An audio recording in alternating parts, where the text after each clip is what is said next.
Yeah, so first I'm going to lay out the generations one by one so that everyone can have like a basis for what we're putting this into this criteria. And there's five in total. I'm gonna start off with number one. Number one would obviously be the kids who grew up with it before anyone else. These are the ones who started with Dragon Ball at the beginning in 1984. They would have most likely known about Toriyama's work, like Dr. Slump and stuff like that, pre Dragon Ball, and just kind of came into Dragon Ball with Toriyama from that era. These kids started with the franchise. They had it pretty much a raw experience of Dragon Ball where they read the manga, they saw the TV shows, they saw the movies all air in sequential order as they should have came out. And these would be people like K17's, Ichiro Oda, like guys who went on to work in the business itself. Toyotaro. That's generation one. Generation 2 takes you to America, this side of Dragon Ball, where they most likely would have gotten it around the mid to late 90s. It's a big era that I clumped into one. Yes, there are like a lot of subsections of these eras, but it's like clumped into one. This is Generation 2. This would be like your era where Yes. you got into it in the mid 90s. Yes, that would be me. And also, it was during this time that Latin Americans got in, Mexicans and South Americans, but they got Dragon Ball and Z all the way through before we did. So, so if you're talking about just the 90s, they would be a bit more in the early to mid 90s, whereas America and Australia would be mid to late 90s. But they had all of it. We did not get all of Z and Dragon Ball until 03, like when it's all said and done. And like these kids would have grown up on the websites created by the Gen 1 kids, and they would have started their own websites. They're the ones who started the AMV'S. They were tape trading. They were doing all that stuff, which the AMV'S they made would have been seen by us, the Gen 3 kids, right?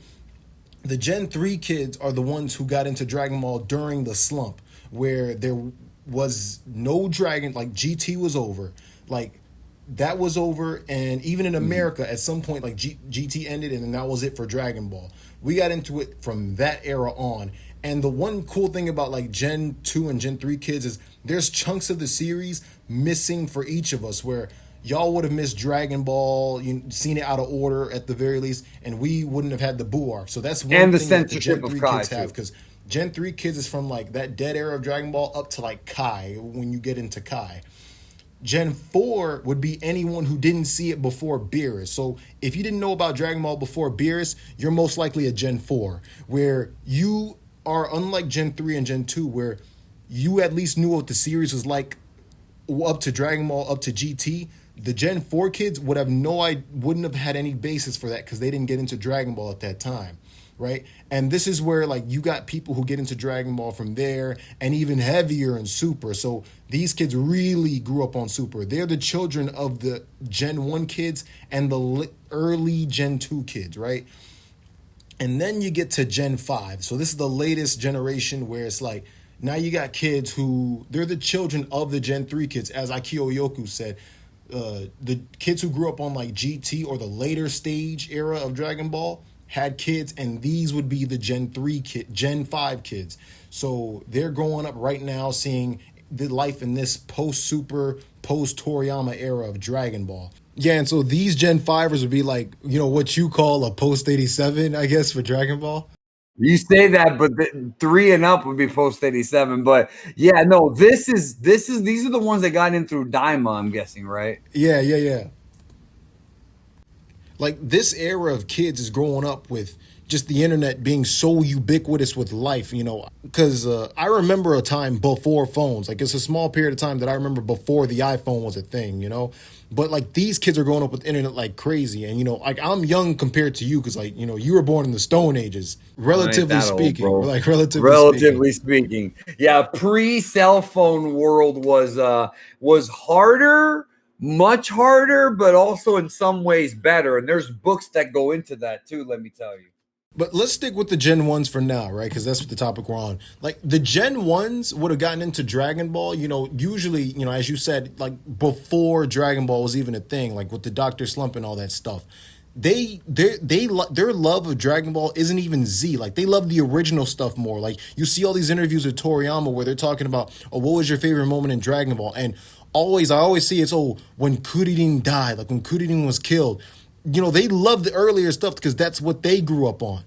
Yeah. I talked to a guy once who was a Japanese streamer, and he noticed that I had Frieza or a Frieza looking character as my avatar, and was asking about Dragon Ball. And he said, and again, the Japanese are so different. He said, "Yeah, I read that when I was younger, but I didn't finish it. I got up to the 21st tournament." And so think about it. He didn't even get into any of the Z stuff. He just read up until the 21st tournament. And that's so weird. And so I think there's a generation, and this is weird for an American to understand, but I think there's a generation which would fit into number 1 or maybe number 0 if you want to go there, who read Dr. Slump, saw Toriyama as only a comic book manga artist, and a comedy gag manga artist. And so when Dragon Ball got more serious, they just weren't interested. And that's the opposite of a lot of people. So that's I haven't talked to that many. I just know that a lot of them do not like modern Dragon Ball. They don't like Super. And the reason as to why they slap Toriyama's name on everything is because of the amount of respect he has, and because of that generation. Because they if it doesn't have his name on it, bro, they're not even gonna try it. They're not even gonna even entertain it, which sucks because now that he's passed away, anything new Dragon Ball they don't care about. But Daima's there to create a new generation of fans, and that was one of the intentions. So hey, it is what it is, man. It's like if you like Kubrick's work, right? And Kubrick, he makes movies, and all of a sudden, that last movie he made, he dies, right? Because that last movie he made when he died, like, you just don't want to see it because it's not Kubrick. Because these people got into Toriyama or Dragon Ball through Toriyama, same way that people would have gotten into Stanley Kubrick through Kubrick's work. AI, he was supposed to do. He died, and then Steven Spielberg took over, and that's probably what you're thinking of. That he never got to finish it. Yeah, fuck that movie. I ain't watching that movie ever again, bro. Do not watch that movie if your mom has passed away. Do not watch it. The ending will destroy you. So don't watch it. It's bad. I mean, it's a good movie, but it's not good to watch if you've been through that. Yeah. So this generation, like, some of them are still around though. Like, this was the generation that recorded Dragon Ball on TV on VHS tapes, like K-17, like K-17, exactly who I was gonna say, and that's how we have the broadcast audio. So I'm glad that they exist. Plus, they were the first ones to record it because there were people in Japan who were expats or like Americans living abroad or working abroad, like Dai Mao, the guy, what the hell is his name? Curtis Hoffman. Yeah, he was writing up reports and episode summaries on Dragon Ball as it was airing in English, like translating it. So that's the earliest generation, bro, like that. And some of them had early websites in like 98, 99, GeoCities and stuff that doesn't exist anymore. That's what was around then, bro. So that would be the OGs. That's where they would go. There's not many of them left, but yeah, like that are still interacting. I mean, but that also brings me to a point that I was talking about. I was speaking with a friend the other day. We were talking about how streaming is just like, it kind of kills the experience. Like, do you remember, and this is something that like previous generations, not just Gen 1, would experience. Like back when you were a kid and you would watch an episode and then it would come out weekly and you'll go talk to your friend the next day like, did you see what so-and-so happened on such and such? And you would build that, emotion. Talk. It's almost like that. I was watching Mr. Fusion's video for movie 4 and he was talking about how like the kids reading Dragon Ball must have been at a fever pitch waiting for SS like Goku to transform in the manga because they're hearing about this transformation. So when movie 4 came out, they just wanted to see Super Saiyan. So when they saw it, there was like it was the movie came out like 10 days before the actual reveal in the manga. Yeah, it was right around the same time. Same thing with Trunks showing up in Terminator 2. Yes. You know what I'm saying? Like, they're waiting for that. But now where you have everything just, thrown at you and people binging the shows, they don't have that anymore. I mean, and the old stuff I think is better than the new stuff anyways, writing-wise, I mean. But you're right, and not just that. They had, remember, they had the manga, the anime, and 2 movies a year. Like that. That is insane. And video games as well, bro. They were older, but yeah, I mean, that was the peak. That was the peak. We did experience that with Super and Daima because those were also weekly and they weren't binged. But I was worried. And I know you brought the Latin American dub, but the French also got a lot of stuff too. They also got treated The well. French got a lot of stuff that we didn't get, bro. Damn them. And that's the thing and that's the thing about me and you. We're both by a lot of things, and lingual is one of them. But that's the cool thing about the French dub is that there's actually a Speak Bardock for yourself, bro. Speak for yourself. and I actually got my mom into, well, not into Dragon Ball, but the first thing of Dragon Ball she's seen was Bardock. I showed her the Bardock special in French, and she got to watch it for herself. And her favorite part was when Bardock disowned his son, pretty because his power was like so low. That's interesting, bro. And when you say my mom, it's like I think about my mom, and she would just think this is all silly cartoons. You know what I mean? She wouldn't know the difference. Yeah, and as the 90s started to roll in, especially in the mid 90s, especially in America, that's when Gen 2 really started, to crop up around the world. And you're Gen 2, that's your generation. So I'm going to let you cook. I'm going to let you talk, because that's your generation. I mean, basically, and the thing is, there is a little bit of an in between because the Harmony Gold dub came out in '89, but that only aired on some rare markets, and almost nobody had seen it. So yeah, Generation 2 was OG Dragon Ball on the WB or syndication, whatever, and it was on for the first arc, and then Dragon Ball Z on syndication. Now you're counting Toonami also, which Dragon Ball had a run on syndication. Dragon Ball Z had 2 seasons on syndication, and then but it didn't really blow up until '98 when Toonami got it, and it was the afternoon slot. Because the problem with Dragon Ball syndicated is that the times were different in every like state you were in every television network you were in. So like some stations aired Dragon Ball Z early on Saturday mornings, some aired on Sunday mornings. I remember mine here aired it at 6 a.m. and it was 2 episodes. I do remember that. And that show just looking at how that show looks with the art and Toriyama's world, any kid seeing that will get hooked quickly just on the visual. Oh yeah, and that was like around the time when the Toonami promos like started kicking in. The Second Coming promo, they had all those promos. That was badass. Yeah, that's 99. And like we talked about, the Spanish fandom was more early to mid 90s, and the English fandom was mid to late 90s and into the early 2000s. And then, of course, when Dragon Ball Z blew up here, that led to the video game renaissance because there was no Dragon Ball games from 97 till like 01 or 02. And then here comes Budokai. And here comes Budokai 2. And here comes Legacy of Goku. And here comes Tenkaichi. So we had like a whole new level of Dragon Ball games coming out that even Japan enjoyed. Now, what was going on in Japan in the early 2000s is they got the Kanzenban manga for the first time.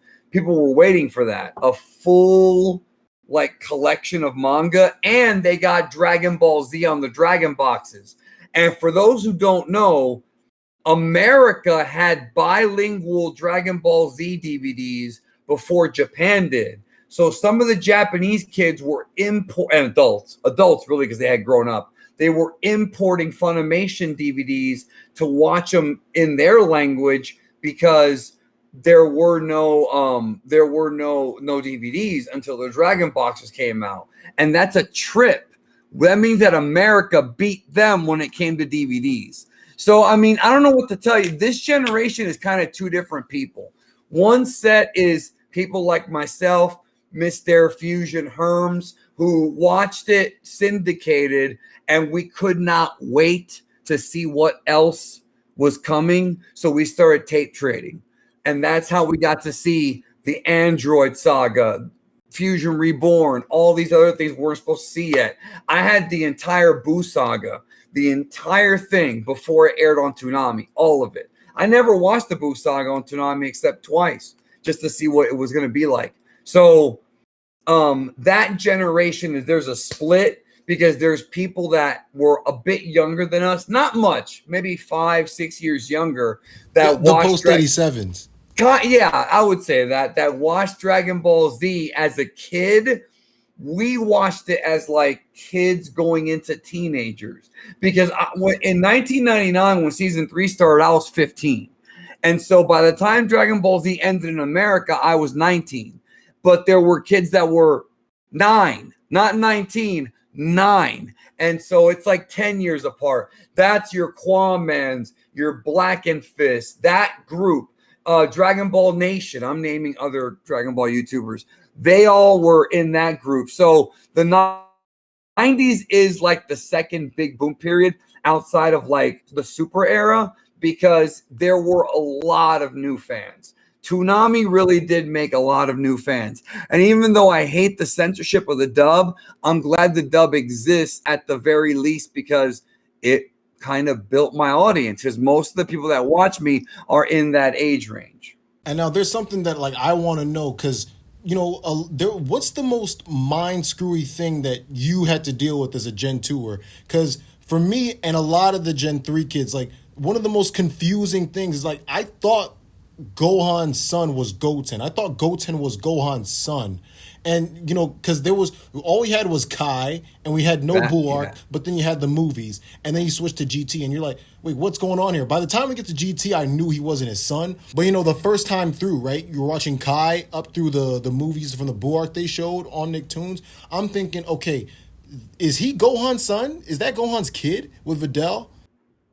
Well, very similar to you, I thought that Goten was Gohan's son.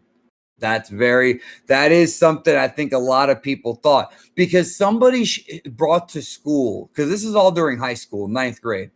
Somebody had brought to school a wall scroll of the Bio Broly movie poster. This is way before it was dubbed, and you see Broly in the back, like in the Bio Broly and like the tank, and then there's Goten and Trunks firing their blasts, and I thought one of them was Gohan and one of them was Goten, and the guy who had it didn't know shit either, and he told me the same thing. There was another guy named Matt Farmer. I remember this guy vividly, who claims that his favorite episode of Dragon Ball Z is the one where Goku fought King Cold and Goku was going Super Saiyan 3 and King Cold punched him and knocked him out of the form. Remember that episode? I was remember just about to say, like, when the fuck did that happen? There was a lot of lies, bro. I was told that in Dragon Ball GT, Goku had a beard. Like, there were a lot of people that claimed to have seen the series that never saw shit. This is the era where so much BS started to spread from this like point onward. Yeah, but that era of the internet was crazy because there were pictures and shit. We used to have floppy disks that had JPEGs on them, and there was all kinds of shit. We had little clips of like Janemba and Gogeta. Who? Tablos. No, this is before that. This is even before that because I didn't find out about Tablos till later. This is like Ginga Giri Giri, PlanetNamek.com, the Black Goku, who had like really low quality episodes you could download. They were .rm and they were 10 megabyte episodes. You couldn't even see what the hell was going on. This is the early era, and it was this era of like wonderment, of like discovery, like who is this Majin Buu? What is this? Who's Deborah? Who's like you see like we when you see Gogeta, you're not even sure what that is. The fusion pose, and then there were other kids in the school that had tapes that I didn't have, and so we traded. And some of the early tapes that I got is I got the Gohan killing Cell, which is episodes 188 to 191. Yeah. And then I got Frieza against Trunks, 119 to 121. I got the Android Saga, which is like 133 to 136. And if you're wondering how I memorized these numbers, it was because of these tapes. Because, people would write the numbers on the tapes. So instead of it being like, instead of it saying Dragon Ball Z Tree of Might, it would say Dragon Ball Z movie number 3 because everybody numbered. That's why if you listen to podcasts from older Dragon Ball fans, they're always like, oh, I saw movie 7, I saw movie 3. They all talk like that. That's how we all talked. Dragon Ball Yeah, Z, because we all had our own lingo. Like that's the thing about each generation has its own lingo. Like that's yours. Yeah, you're right. There was language. Yeah, there was a language thing. But yeah, that's what it became. So what happened was after the first 2 seasons aired and we had those 2 years of nothing, people like me couldn't wait. So we started to, you know, trade tapes, and I got internet in my home. So the first time I ever had internet in my house was 2000. And like you said, there's kids being born now into homes that have internet before they were born. You know, and that's weird. I did not have internet. It was a luxury until the year 2000. And I found web apps, I guess you can say, like IRC and ICQ. I don't know if they still exist, bro. I'm pretty sure IRC still does. And if you went to IRC, that was a hive for piracy. And there were people there that had all of Dragon Ball. Some had like all of Z. And so what I did is I downloaded something called the Nippon Golden Network episodes. What that was is Dragon Ball and Z aired in a Hawaiian station in Japanese with subtitles on TV for Nippon Golden Network. I had all of those, and that's how I was able to watch OG Dragon Ball start to finish, because of Nippon Golden Network. Also, and so by this point, like, did the timeline, the in-universe timeline, like start unraveling itself in your head? Like, did you start, you know, getting a grasp of how Dragon Ball's timeline actually was? You know, since you got yes, and no. Because before I got those, I read Curtis Hoffman's manga summaries, because he had done all 42 volumes. And I didn't read the manga yet, but I read the summaries of the entire series. This is around 2000, 2001. Like, you know, like he just did the manga, right? But remember, I saw OG Dragon Ball on TV in those first 13 episodes before Z. So I knew that there was a Dragon Ball before Z. And I knew that when Piccolo was talking about in the early Z about fighting Goku, I knew that was in Dragon Ball. You know what I mean? Like, I just knew, like, I wasn't an idiot. I knew that all that stuff had happened before. I just didn't know where was those episodes at? And we didn't get them till way later. Yeah, we got fucked. I actually have a similar story to that, you know, seeing the first episodes of Dragon Ball. Like, you know, like you remember back in the day when they had full-blown episodes of Dragon Ball on YouTube, like online. It would be like the Spanish dub, and they'd have Capítulo 63, 64, all that 65. They had them in English and in Japanese. I remember that. The entire series was uploaded to YouTube. And then when the copyright shit started, back like when you like I saw those episodes of Goku climbing Karin Tower, like that was back in the day when you could see someone getting decapitated on YouTube. You remember those days? I didn't see that on YouTube, but I did see it on the internet. Like that was back when YouTube was the wild west. And I have a similar story of where like this is how I got into the manga. You know, I remember when I was in 4th grade, I remember we had to read these, you know, books, like pages of a book, and have it signed by our parents so we could have a Chick-fil-A party at the end of the month. But I didn't want to. I had this book. It was called Savvy. I just didn't want to read that crap. So I would go online to find Dragon Ball episodes to watch. And eventually I stumbled upon the manga online. And it was with these crappy scans and stuff. But it was around the era of the Red Ribbon Army arc where it was Goku and Murasaki, like against Murasaki. It was that era. And I remember reading that era up to the point just getting all my stuff signed. I was able to get the party. Did you see the one with the weird text that was like done by fans? Because that was what was around back then. Yeah, like it was all crappy, and the scans, it was all janky and wonky and stuff. Yep.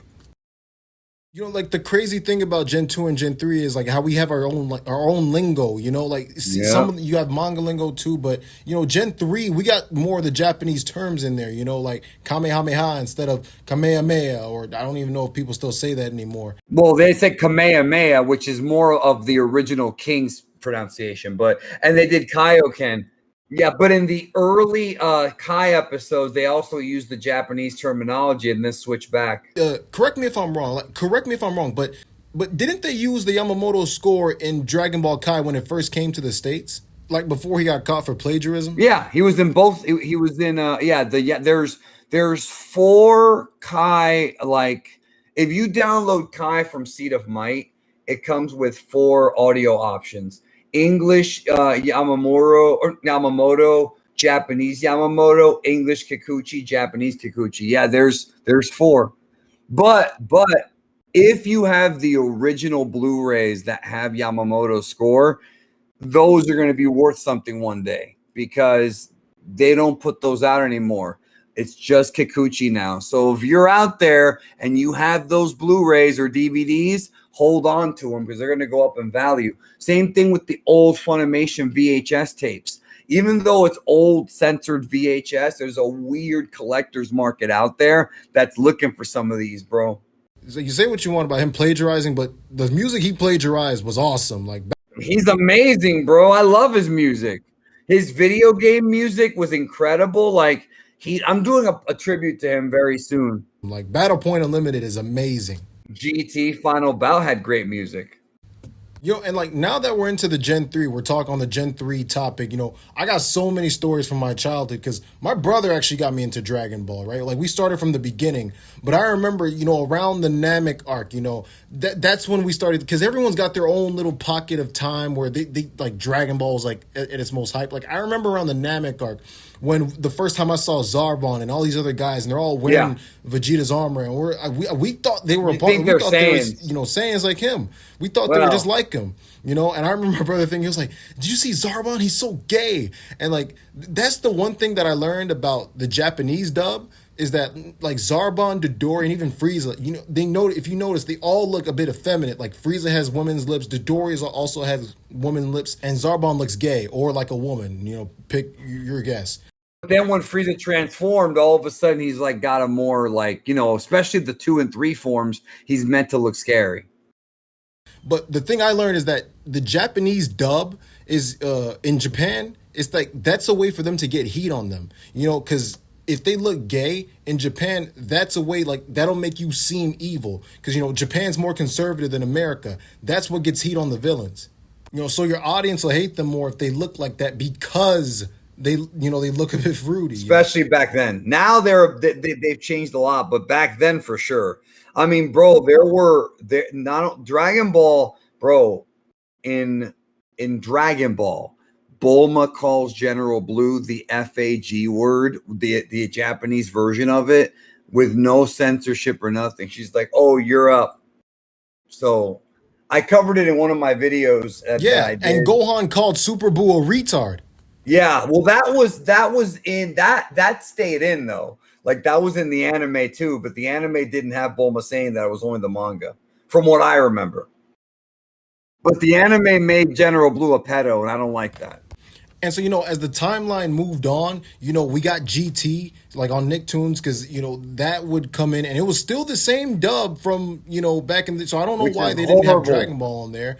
But you're like, do you remember episode 60 of GT? Because there's one thing when I went to go see this in Japanese that actually changed. And I made a video about this. But this is why it pisses me off when people say, oh, Vegeta didn't get any development in GT. Remember in episode 60, right before they were about to fuse, when, you know, like Goku's chuckling, like he's laughing, and Vegeta goes, oh, why are you laughing? And then in the Japanese dub, Goku says, oh, because you were the one to recommend fusing.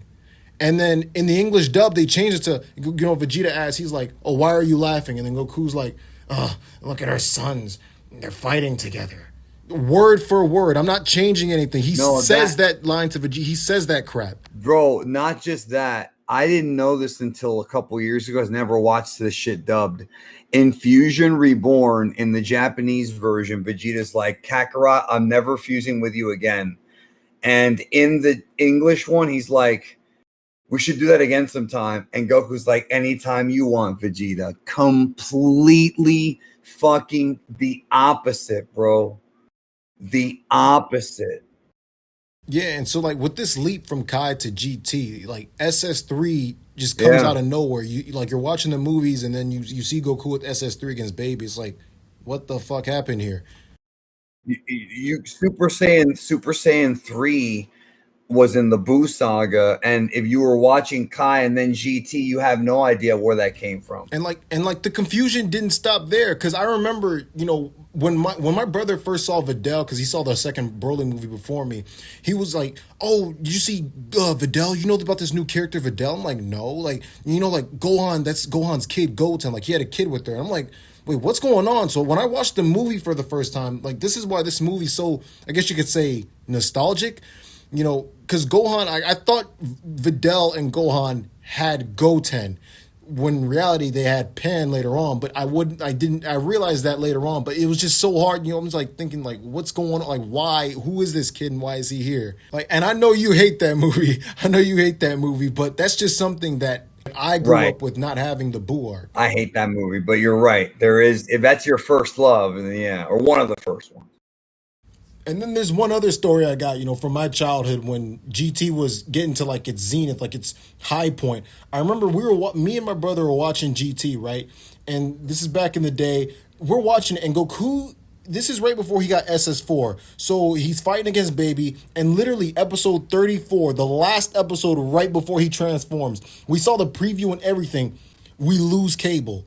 Right, because we didn't have, like, there was bouts in my life where we didn't have cable, and this was one of those where by this point, like for this one, episode 34, we're watching it, and then Viacom comes in and takes the cable, and that really pissed us off. You know what I'm saying? But couldn't you go online though and watch it there? Because it had to have been online by then. Like, we could have, but there were episodes on the internet, but they were hard to find. Plus, we really wanted to see it on TV as it aired.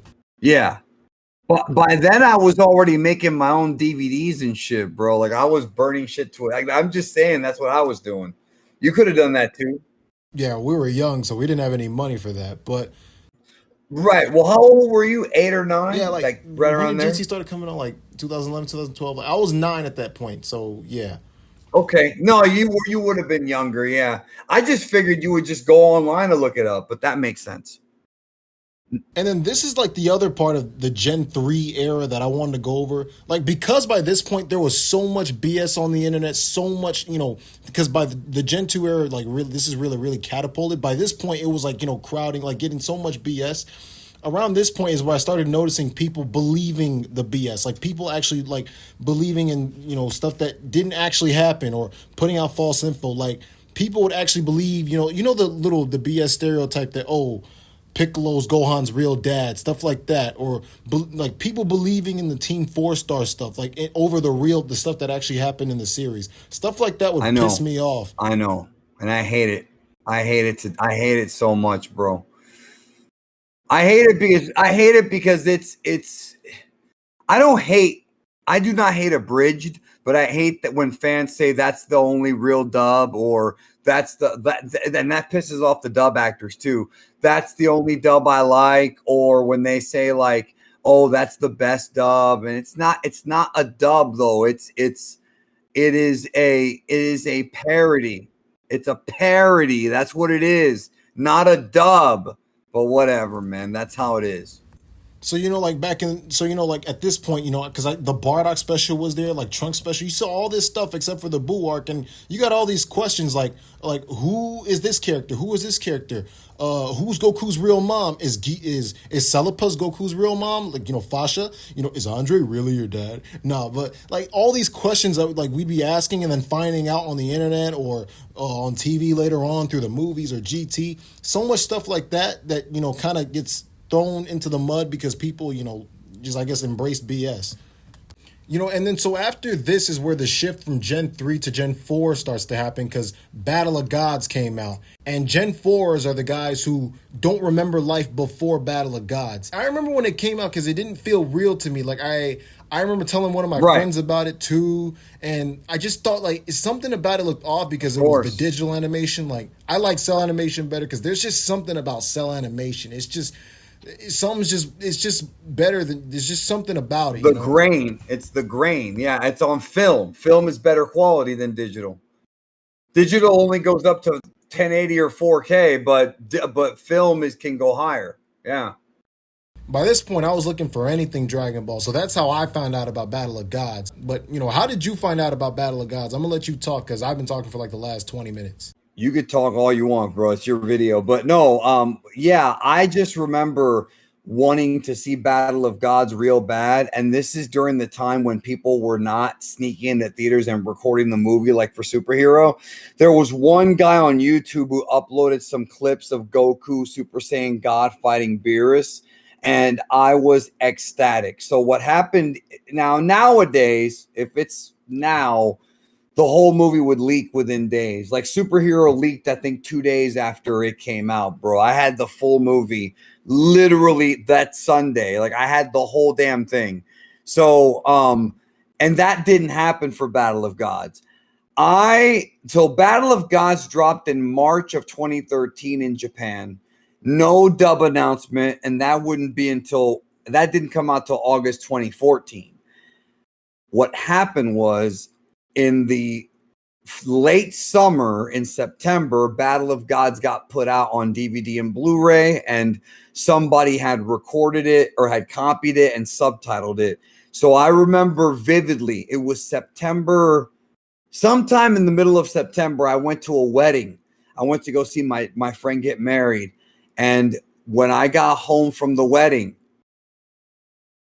Battle of Gods had leaked the full movie in good quality, and I watched it subtitled, and it was like an emotional experience for me that I'll never forget. That I must have watched Battle of Gods maybe 7 or 8 times in a row. Like Yeah, because it was new. It was something big. Like you haven't seen this before. It's a new Dragon Ball story, bro, with new It was lore. unlike Evolution, like because I watched Evolution. I remember watching it and just not caring about it. Like No, nobody likes it. I know a lot of people get all uppity about it and hate on it and stuff like that. But when I saw it, I was just like, I mean, what? Like, I don't care. Same. I knew what it was going to be before it came out, so I wasn't even like that mad. And when the movie flopped, I just knew it would, because that's not Dragon Ball. That's not what Dragon Ball is. And I know people say what happened with me was, when it comes to Evolution, is I remember when I actually I knew it was going to be bad. But then when I actually watched it, it was actually much worse than I had realized. But like you, I wasn't having a meltdown over it, because it's like, whatever, this is garbage. Poor Chow Yun Fat, bro. Chow Yun Fat was in that movie, and he's a great actor, and he got fucked. And so did Ernie Hudson, who was Mutaito or whatever. But yeah, Battle of Gods. I came back from this wedding, and I watched it I think it might have been 13 times that weekend, and so excited to talk about it. And then I remember I want to say November of 2014, maybe December, hold on. Let me go back a little bit. I think it was May, could have been July of 2014, is when the first trailer dropped for the 2015 Dragon Ball Z movie, which was Resurrection F. We just didn't know that yet. And it was the worst wish in history. And it showed Goku going Super Saiyan, which didn't even happen in the movie. And then I remember in December of 2014, when the Resurrection F poster dropped, and it's Goku and Vegeta wearing new clothes and Frieza in the middle, and then you see Beerus and Whis on the side. I remember that was the beginning of my hatred for YouTubers. And I still hate them, even though I am one, because, well, not even the clickbait, just the lack of critical thinking. There was a guy back then, I don't remember his name. This was before I started. And he said that he thinks that the movie takes place after Cell, but before Boo. And I look at the poster, and I go, he was analyzing the poster where Beerus and Whis are in the poster. How could this movie have taken place then when Beerus and Whis are in the poster? Again, bro, use the fucking brain that God gave you. Not to them. Not to them. It doesn't work. It doesn't work. I knew it was going to be after Battle of Gods, because Beerus and Whis are on the poster. I thought initially it would be way after, but it's not way after. And I was so excited for that movie because it's Frieza, my favorite villain, and he's coming back. And I thought, I had all kinds of thoughts in my head, like he's going to kill Beerus, he's going to beat him up, and oh, he's going to kill Kid Trunks. My scenario for that movie was when he sees Trunks, because I thought it was later in the timeline, when Trunks is a teenager, Frieza will think it's the Trunks from the future, kill him, and that's how Vegeta powers up and gets mad and fucking finally kills Frieza. That was what that would have been a better movie. Yeah, and I even booked Frieza against Majin Buu in the movie and have Frieza beat him. That way everybody could be like, whoa, he's super strong. What are we going to do? None of that happened. And the movie was not that good. But the hype for it was great. So to you, in your opinion, what was more hype? Because Battle of Gods had a lot of hype. Like we both remember this. Almost 30. I was almost 30, yeah. But Resurrection F, the aftermath of Resurrection F into Super was also hype. So in your opinion, what was more hype out of the two? Well, I don't know, because, okay, Battle of Gods was a big deal, but after Resurrection F, almost immediately after is when Super got announced. And that was a new Dragon Ball show. That was a huge deal for me. And had it not been for Dragon Ball Super, I would not be where I'm at right now. Like Dragon Ball Super became the lifeblood of my channel, fortunately and unfortunately, because it's there's good and bad to this. But as far as what was more hype, see, the thing about Resurrection F is that I was more into the community at that point. And also there were other things going on because Xenoverse had just come out a few months before. Battle of Z came out, but nobody liked that game. Xenoverse came out, and then it was Resurrection F, and then the dub had that special. No, first they had that special California screener in April, and then they had the dub come out in August. But I was downloading full, like I downloaded half the movie in Portuguese, another copy in Spanish. Like people were downloading the movie in different languages to watch it. And I remember that's when I started my channel. So for me personally, that era meant more. But looking back on it now, as a businessman, I'm glad that Super happened and Broly and all that shit. As a fan, Battle of Gods should have been the end, because that was the perfect reunion movie, brought everybody back, and it could have just ended right there. It could have just ended. All the stuff from the 80s was coming back. Because I'm into decadeology, and this applies to the 30-year rule, where things from the childhood of those when they were growing up comes back into now 30 years later, because now they're working on it. So the Gen 1 kids who grew up with Dragon Ball in the 80s brought all their stuff, because now they're working on it. They bring it and show it to their kids. Same thing with the Gen 2, Gen 2 kids showing GT to their children through Daima, just as Akio Yoku said. Now they're going to show their kids. And think about how much stuff from the 80s came back during this time. Like you had Terminator, you had Star Wars, even though that was 76, Halloween, even though that was 78, Ninja Turtles, acid wash jeans, joggers, all that stuff was coming back. Even Back to the Future came back with Rick and Morty. Yeah, that's true. And you hit the nail on the bottle. Like you hit the perfect time spot, because this is when you first started your channel. 2015. I know, bro. When I started my YouTube channel, the first video that I uploaded, it wasn't even going to be, I wasn't trying to be a YouTuber. The first video I uploaded was a subtitled Resurrection F teaser or trailer. And it was in super high quality because I got my hands on a really high quality one, and then I added the subs. And then I started my YouTube channel because there was people that that I was working with that were doing the news and they were clickbaiting or they were not crediting. And I originally started YouTube to recruit people for my website, but then I realized I can just do it my own damn self. So I started dropping some news about Resurrection F that other channels didn't have. And so then I just one thing led to another. YouTube for me was an accident. It was a happy accident, bro. I tripped and fell into it because I wasn't intending on being a YouTuber. Like my goal was to get to 10,000 subs in the first year, and I ended the first year with 43,000.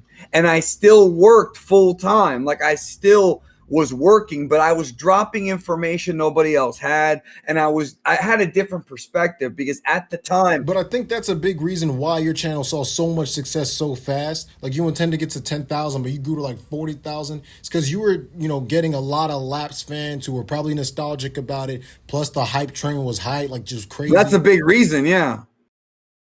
Because I remember even 2016, you still had less subs than Quaman did. Like he still had a Right. whole bunch No, of he subs. was one of the big shots, yeah, for sure. Like because there was so, and in this era there was so much nostalgic. Like people were so nostalgic for everything, right? This is the nostalgia era, right? This is like when they brought Trunks back, and I remember when this happened. I remember exactly where I was when this happened. Do you remember when they brought Trunks back? Yes, I do remember that.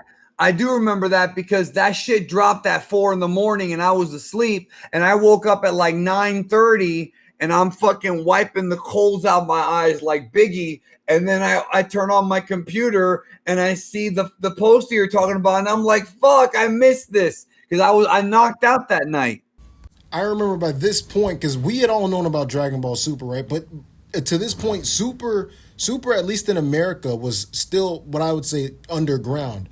But once that dropped, I remember people like going to school because I moved during this time period. Like I moved, and I remember going to school and I see more people talking about Dragon Ball Super. Have you seen Dragon Ball Super? You know about this new Dragon Ball Super? I'm like, yeah, dude, I've known about it for over a year. But like I remember Trunks being, I did. what got people, like a lot of people into Dragon Ball Super. The one thing that annoyed me though was that his hair was blue. Like I understood the reasons. I even watched your video on it. I remember doing that. But like his hair being blue, like that was just annoying to me. Like I still don't think it should have been blue hair. It should have been the original hair. And even like they would have it in the flashbacks and all that stuff, and it was just annoying. No, in the flashback it's blue, remember? They had to reanimate it because whenever they did flashbacks, this is something about Super I found interesting. Whenever they did flashbacks to anything from Z, it was Kai footage. And anytime they had something that wasn't upscaled like Kai was, it would be redone. So every scene in the Trunks arc that flashback to that special was redone with the blue hair. Because they only wanted to use the Kai source. It was an already HD source of Dragon Ball. If you remember, what the episode where Krillin and Goku go find that weed for Master Roshi, they show flashbacks to OG Dragon Ball, and it's all reanimated. It's all done like the modern style. And it's because they didn't have like a Kai version of OG Dragon Ball at the time. And so that's why it was like that.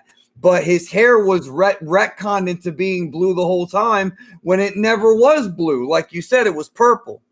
I think I Mandela affected myself into. Yeah, well, go back now, bro. When you get a chance, you will see it reanimated. It's fucking wild. Because I definitely remember watching those episodes when they came out. But like Trunks coming back, like this really started the, taking Dragon Ball Super out of the underground in terms of popularity in America. Like I remember this is what really catapulted Dragon Ball Super's popularity. You know what it is, bro? Because I remember how weird that time was.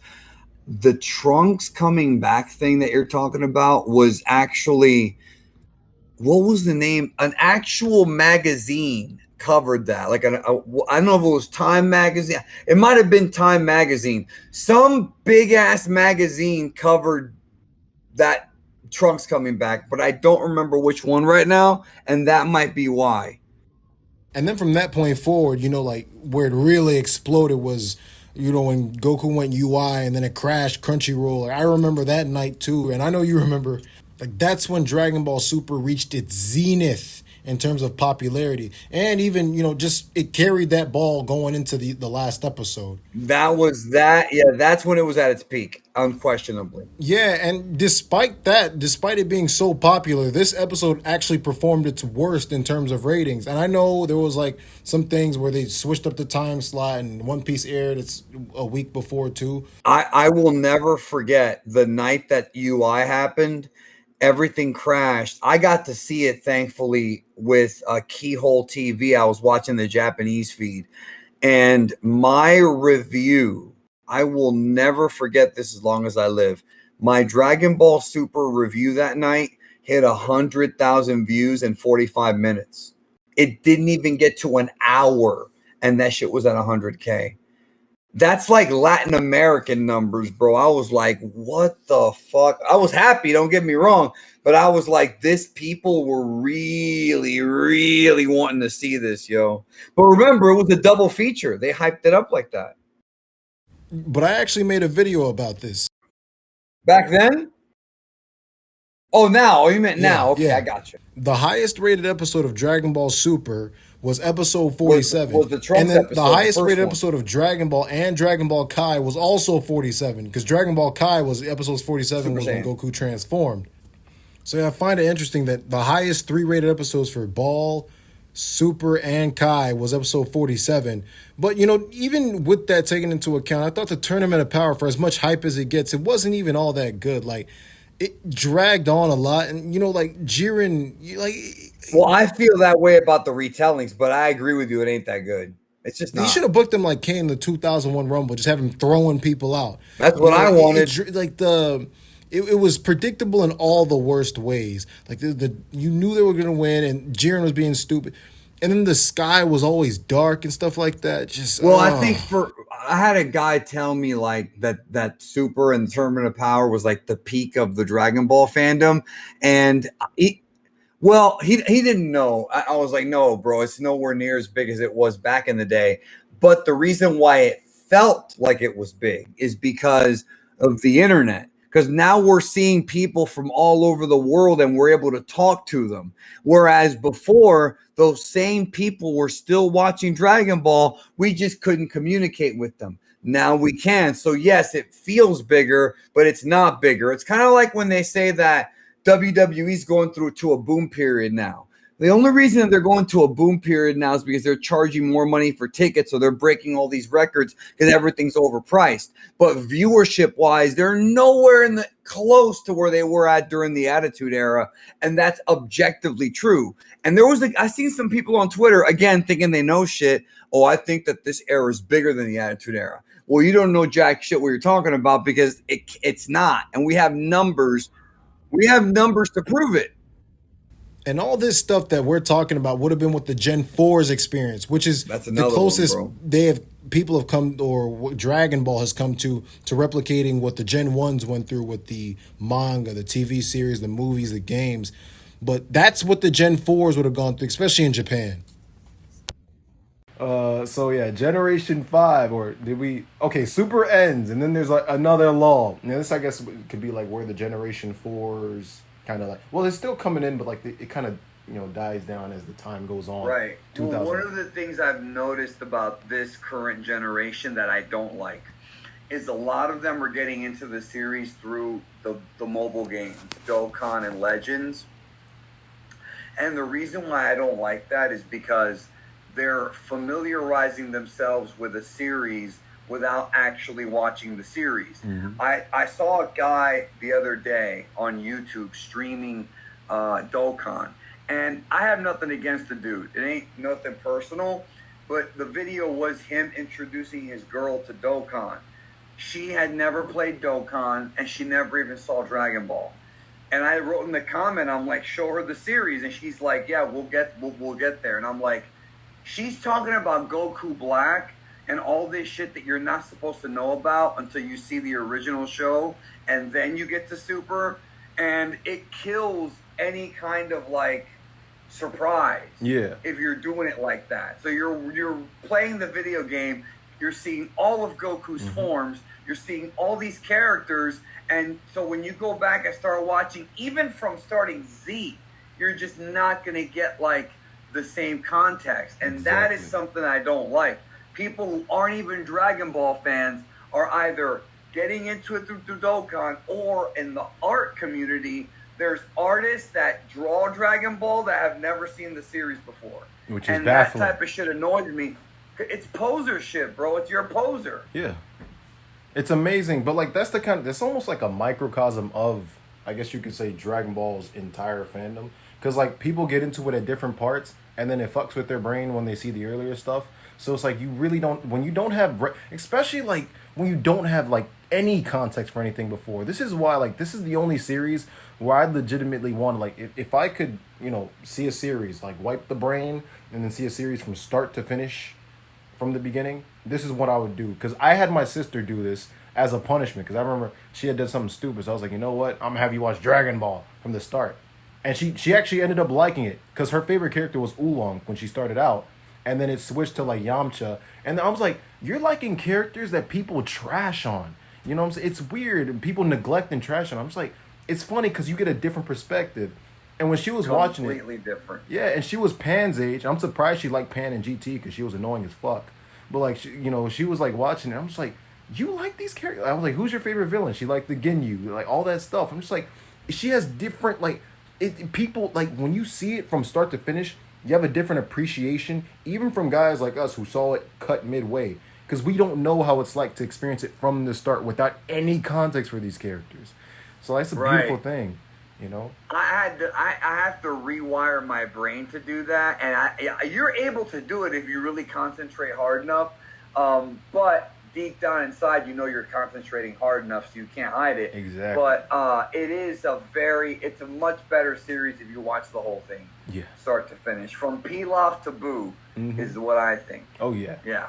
And then all the ancillary stuff, if you want to get into that, go ahead. But I think that'd be after. But that stuff, like, that'd be after. Speaking of the Gen 4s, like that would melt their. I'm surprised like their brains aren't melted. Like, especially with now, like as we get into this Gen 5 era where it's like Daima post this, and it's like there's so much stuff happening in this small little time frame, right? Where it's like, okay, what happens first? What happens now? And then people worry about canon so much, so they're not even they worry about canon more than they actually do the story, which is crazy to me. They're like, what actually happened here? Did Goku go to the demon world? Did Pan fight against these the Red Ribbon Army? Like, what's happened? I could see how someone would get like so confused they wouldn't even start. It's like it has the One Piece problem, right?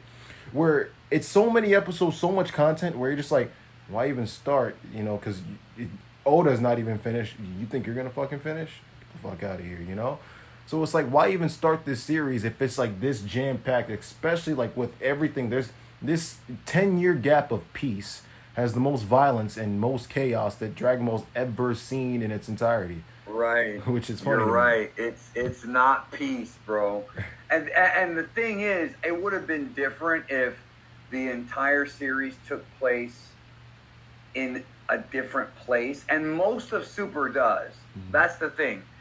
Battle of Gods is on Earth. That's fine. Resurrection F is on Earth, though. Then the Universe 6 tournament's not on Earth. Future Trunks arc is in the future mostly. And Tournament of Power is not on Earth. But then the Moral arc is on Earth. And so is the Broly movie. And so is Superhero. So there ain't no peace. It was fine at first, but that's been thrown out the window, bro.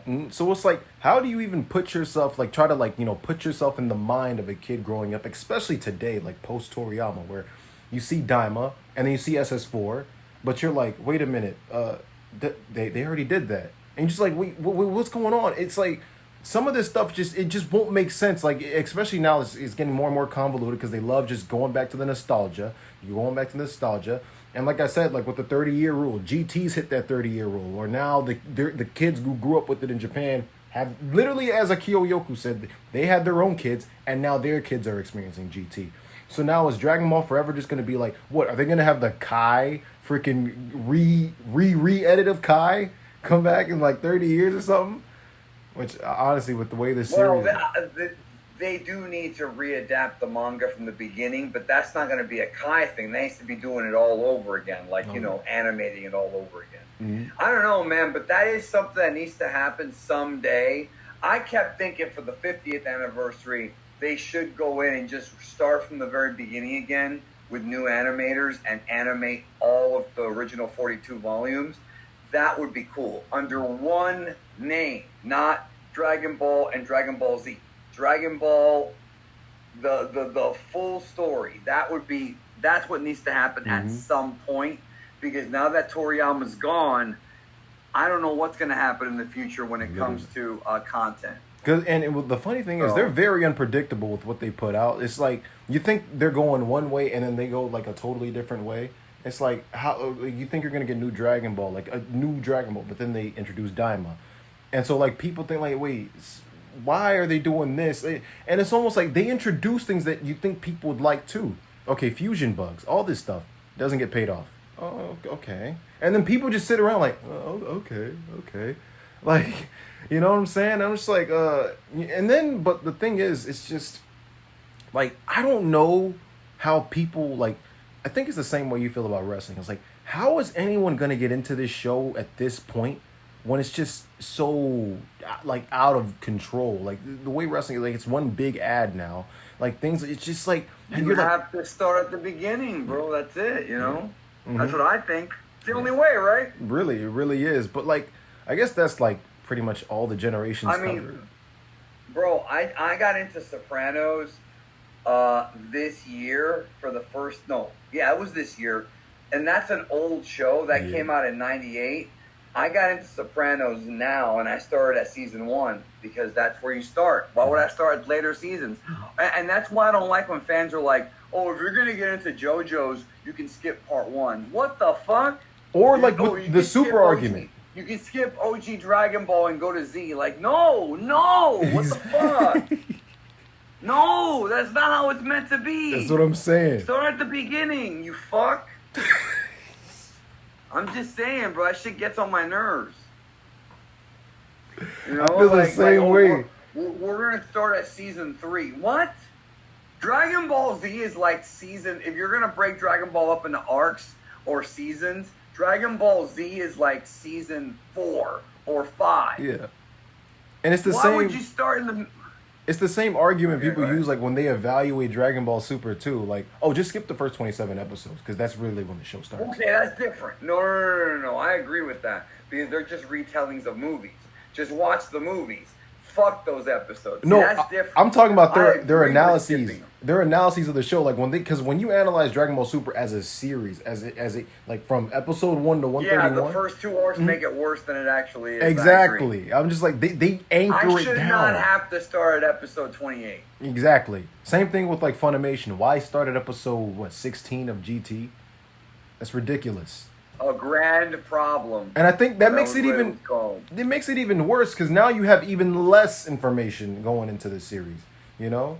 But did you know that Cartoon Network, you probably didn't know this. Yeah. You know they fucked up and never aired the real episode 16 of GT? Of course, I didn't know that, but damn. So when GT aired on Cartoon Network, they started with a dub-only episode called A Grand Problem, which is a recap of the first 16 episodes of GT. But what happened was they aired episode 16. No, not 16. A Grand Problem is a dub-only episode that catches you up to what's been going on in GT, so they can start there. Yeah. So they started with that. And then they all the way to the end of the series. Then they aired the lost episodes because they called it the lost episodes. And when they aired the lost episodes, they only aired 1 through 15. They didn't air the actual episode 16 because Cartoon Network thought that A Grand Problem was the real episode 16. So the real GT episode 16 did not air on Toonami the first run, bro. That's what happens when you do stupid shit like that. Oh yeah. Oh my gosh, man. It's the same thing with Nicktoons getting GT before the Boo Saga. That pisses me off. Just gonna confuse people. But you know what? I'm glad I grew up with They should have got OG Dragon Ball first. That's what I said. But like, hey, it's the way things work out. Like, I caught this stuff online, like, you know, all these movies and all that stuff. I had to go back and see it online. But I still, like, I was caught up, you know what I'm saying? I don't know how it's going to be way harder for somebody to catch up, like, starting with it now. But, hey, it is what it is, you know? Right. Well, it's worth it. I think. Yeah. It's worth it. But I guess You're that gonna get brings good shit. yeah, that brings this whole. This is pretty much like a podcast in a way, but I guess that brings this to a close. You know what I'm saying? Like we caught up and everything like that, but yeah, this like a whole bunch of memories just came flushing back into my head from this. But yeah, this was a nice talk. I really enjoyed your company, and you said you wanted. Yeah. Thank you. It was fun. Oh yeah, you said you wanted to plug your stuff. I guess for this section, I'm just gonna have like a little screenshot of your shirt, you doing this or whatever the fuck. Yeah. Yeah. This. Yeah. The shirt and the hat, bro. Where the hell? Yeah. The hat. This hat is available in the store. Mhm. I like that hat, bro. Ultra Instinct, Ultra Ego, and Broly, whatever the fuck he is. Mm-hmm.